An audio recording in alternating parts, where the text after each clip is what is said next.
Good morning students, online classes में आपका स्वागत है।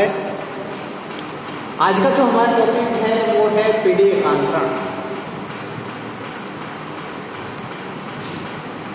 अल्टरनेशन ऑफ जनरेशन, पीडी एकांतरण। इससे पहले अपने एंजियोस्पर्म अपन ने कंप्लीट किया। एंजियोस्पर्म में अपन ने देखा कि जो युग्मोद्भिद है वो बीजाणुद्भिद को जन्म देता है और बीजाणुद्भिद युग्मोद्भिद को जन्म देता है। यानी इसमें एंजियोस्पर्म में अपन ने देखा था कि बीज बनते हैं, यानी पुष्पों के अंदर जो जन्नांग होते हैं उसमें नर युग्मक मादा युग्मक बनते हैं, इसको युग्मक जनन अपन कहते हैं। युग्मक जनन के बाद में फिर युग्मकों का संलयन होता है तो युग्मनज बनता है। युग्मनज से भ्रूण बनता है, यानी एक बीज का निर्माण होता है। फिर बीज को अपन उगाते हैं, नवोद्भिद पादप बनता है बीज से। फिर पादपों के ऊपर पुष्प आते हैं, पुष्पों में फिर युग्मक जनन होगा, युग्मकों का निर्माण होगा, फिर युग्मक संलयन होगा, यानी युग्मक आपस में मिलेंगे और फिर बीज का निर्माण होगा। यानी अपन कह सकते हैं कि जो बीजाणुद्भिद है वो युग्मोद्भिद को और युग्मोद्भिद बीजाणुद्भिद को जन्म देता है। इसे ही पीडी एकांतरण अपन कहते हैं। पादपों में पीडी एकांतरण 3 प्रकार का होता है। कितने प्रकार का होता है? 3 प्रकार का। यानी पादपों के अंदर जो पीडी एकांतरण है वो 3 प्रकार का पाया जाता है। जिसमें पहला है अगुणितक।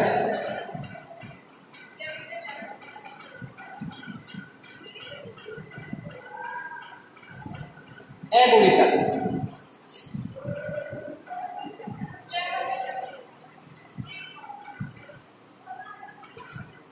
एप्योटिक। इसमें अगुणित बीजाणु समसूत्री विभाजन कर अगुणित युग्मकों का निर्माण करता है। यानी इसमें समसूत्री विभाजन होगा और अगुणित युग्मक बनेंगे। फिर युग्मकों का संलयन होगा और एक द्विगुणित संरचना बनेगी जिसको युग्मनज अपन कहेंगे, जो बीजाणु कहलाता है। यानी बीजाणु बीज के अंदर भ्रूण होता है, यानी उसमें पहली संरचना जब द्विगुणित संरचना जब बनती है जिसको अपन युग्मनज कहते हैं, युग्मनज से भ्रूण बनता है। यानी जो भ्रूण होता है वो बीज में स्थित होता है। फिर बीजाणु अर्धसूत्री विभाजन कर पुनः युग्मोद्भिद को जन्म देता है। यानी इसका जो मुख्य शरीर होता है या अपन कह सकते हैं कि जो प्रभावी अवस्था है वो अगुणित होती है। प्रभावी अवस्था क्या होती है? अगुणित होती है। इसलिए इसको अपन बोलते हैं क्या? अगुणितक। इसके उदाहरण है जैसे क्लेमाइडोमोनास,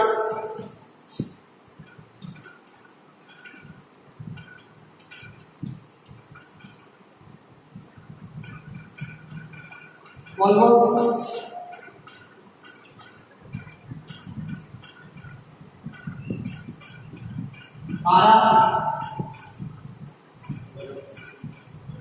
स्पाइरोगायरा,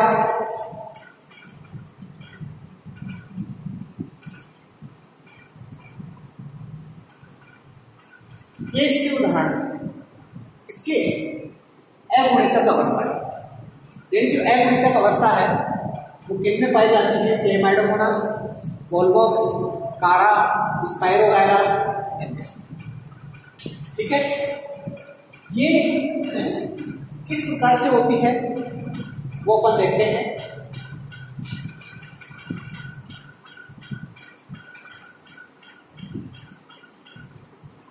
युग्मनज अवस्था द्विगुणित संरचना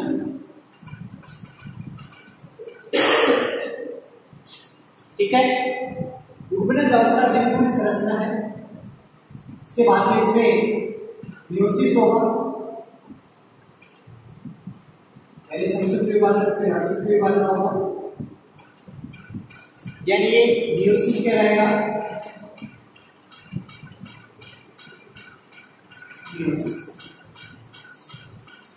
युग्मनज के बाद में जब मियोसिस होगा तो बीजाणु बनेगा।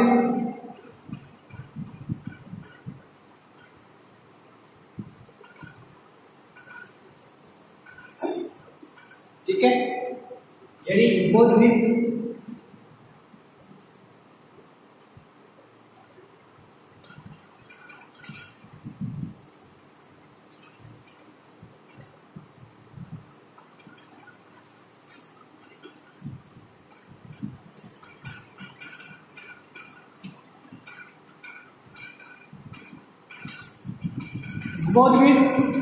यानी अगुणित संरचना है।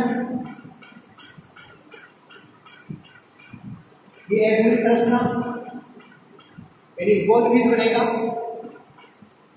बीजाणु ये भी अगुणित संरचना है। फिर युग्मोद्भिद के बाद में युग्मक जनन होगा।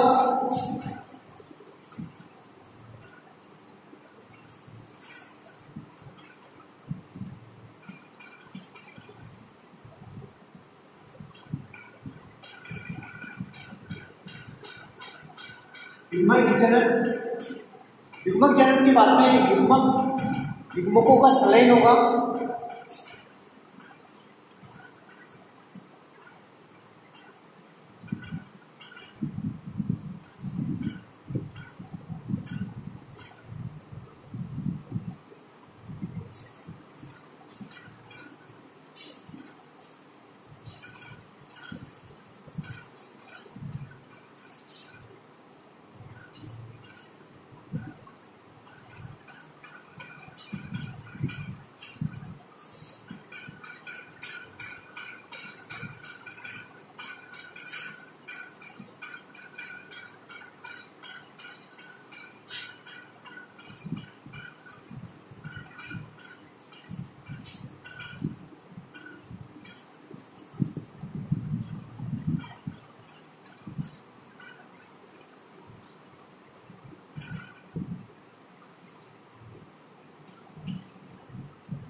जब युग्मक संलयन होगा तो युग्मनज बनेगा। ठीक है, उसको बोलते हैं अगुणितक।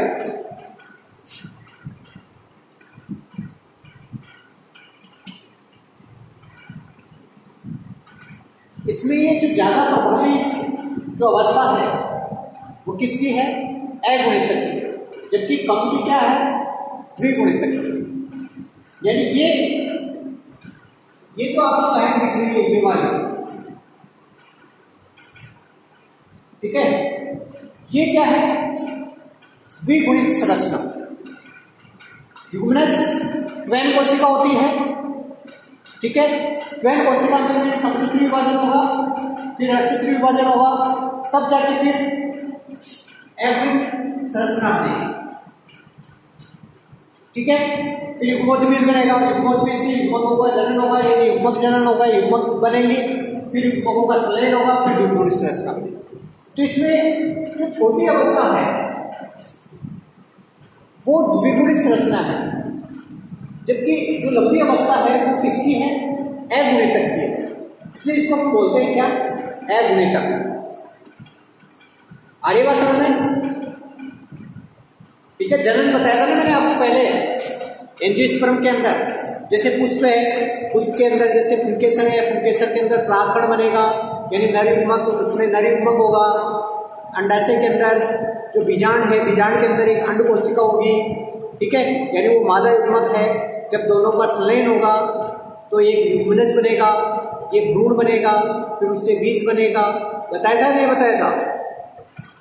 ठीक है, इसमें भी कोई बात है, यानी इसमें जैसे मान लो कि यूग्मनज है, 12 कोशिका है, फिर बाद में जैसे मान लो कि इसमें 68 विभाजन होगा, मियोसिस होगा, फिर इसमें बीजाणु बनेगा, ये अगुणितक है, ठीक है, अगुणित संरचना है, युग्मोद्भिद को जन्म देगा, ये अगुणित संरचना है, फिर युग्मकों का युग्मक जनन होंगे, यानी नर युग्मक मादा युग्मक बनेंगे, वो भी क्या होगा, अगुणित अवस्था, अगुणितक अवस्था है, ठीक है, और फिर युग्मकों का संलयन हुआ, फिर युग्मनज बने।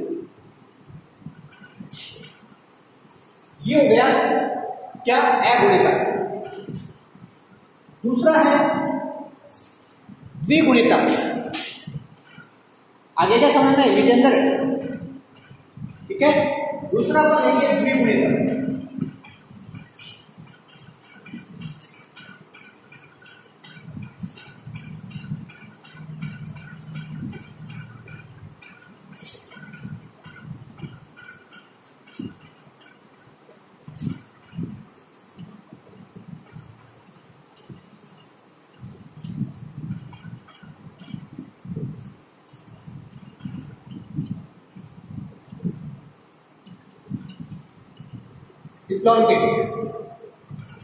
कुछ पौधों में द्विगुणित अवस्था प्रभावी होती है।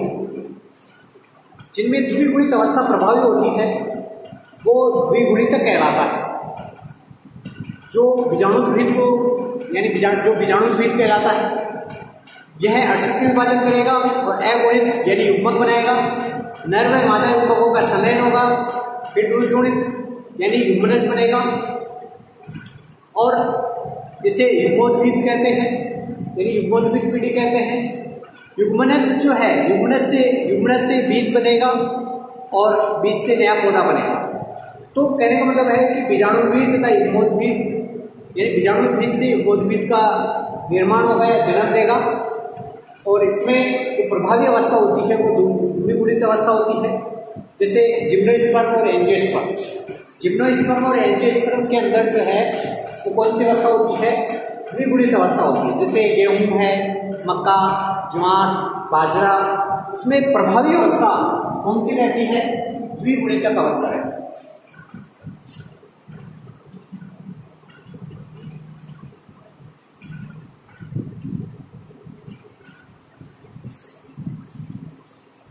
बीजाणुद्भिद द्विगुणित अवस्था, ठीक है। इसके बाद में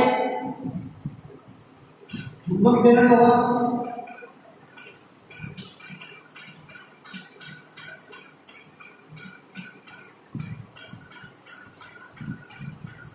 युग्मक जनन,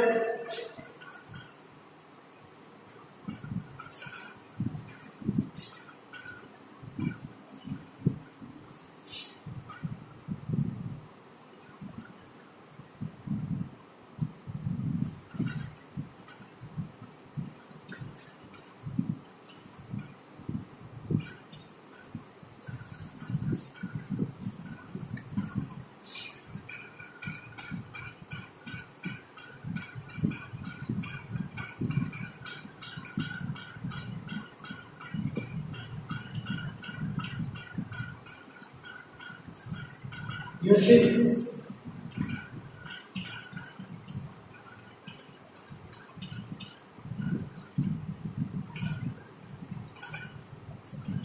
युग्मक जनन के बाद में युग्मकों का संलयन होगा,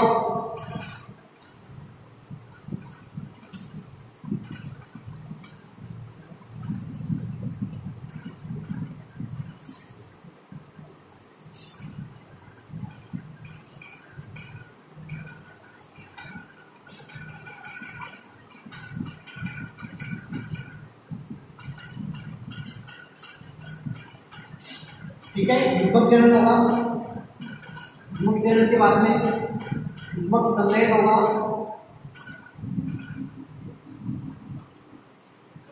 युग्मक संलयन के बाद में युग्मनज बनेगा,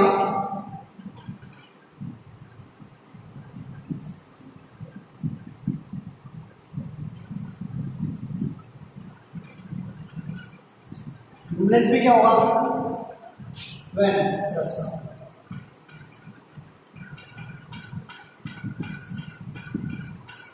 ठीक है। इसमें प्रभावी यानी ज्यादा अवस्था किसकी है, द्विगुणित की है, ये भी द्विगुणित है, ये भी द्विगुणित है, यानी यहां से लेकर यहां तक द्विगुणित संरचना है, इसको अपन बोलेंगे क्या, द्विगुणितक।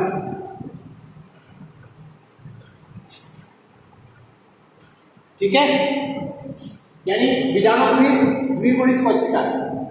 फिर इसमें युग्मकों का जनन होगा, युग्मक जनन होंगे, अर्धसूत्री विभाजन होगा, यानी मियोसिस होगा, मियोसिस होने के बाद में युग्मक बनेंगे।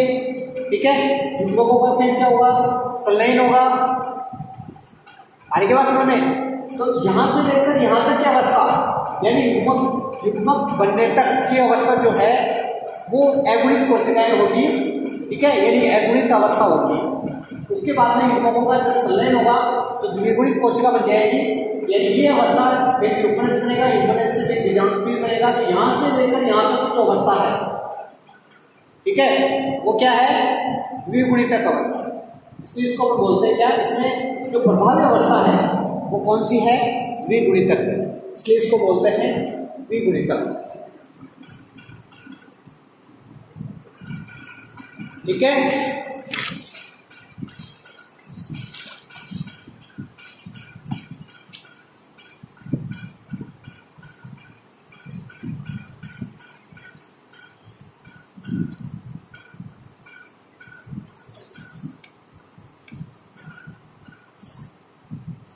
इसके बाद में तीसरा है अगुणितक, द्विगुणितक।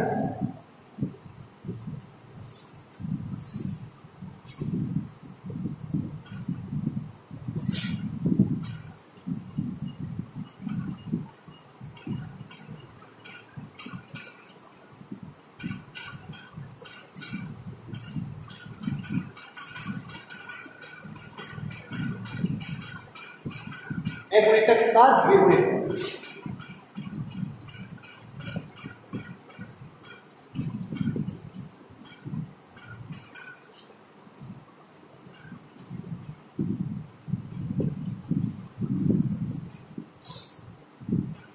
एप्लॉन्टिक एंड डिप्लॉन्टिक, इस प्रकार का जो जीवन चक्र है वो ब्रायोफाइटा और टेरिडोफाइटा में मिलता है। इनमें मिलता है, ब्रायोफाइटा व टेरिडोफाइटा में मिलता है। इसमें अगुणितक और द्विगुणित दोनों अवस्थाएं इसमें देखने को मिलती है। ठीक है, जैसे बीजाणुरहित,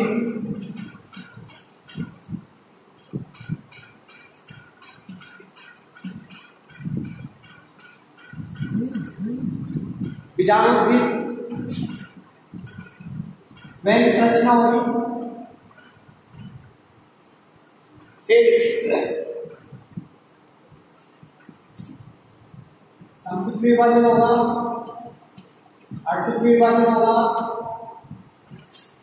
यानी ये मियोसिस हो जाएगा।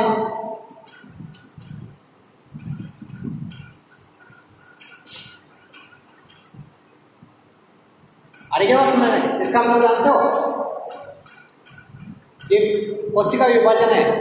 ठीक है, ये कोशिका है, एक कोशिका से दो कोशिका बन गई। फिर इसमें अर्धसूत्री विभाजन होगा, पहले समसूत्री विभाजन, फिर अर्धसूत्री विभाजन होगा, यानी मियोसिस होगा। एक कोशिका से चार कोशिका बनेगी। ठीक है, फिर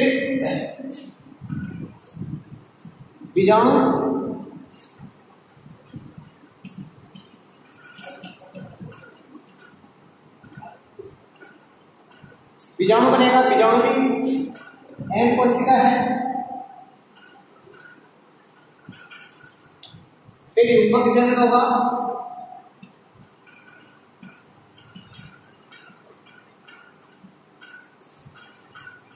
ठीक है,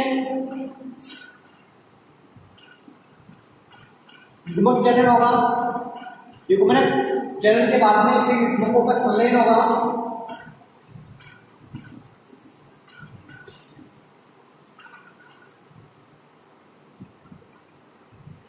ठीक है,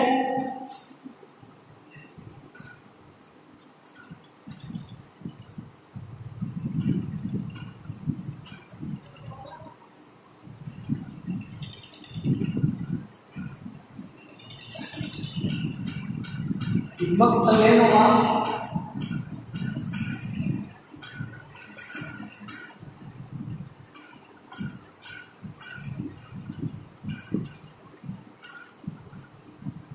फिर यूग्मनज बनेगा,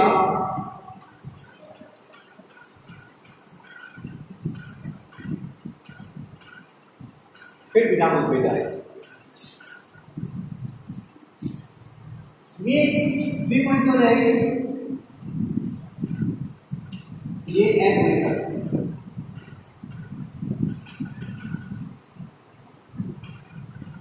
द्विगुणितक अगुणितक, ठीक है।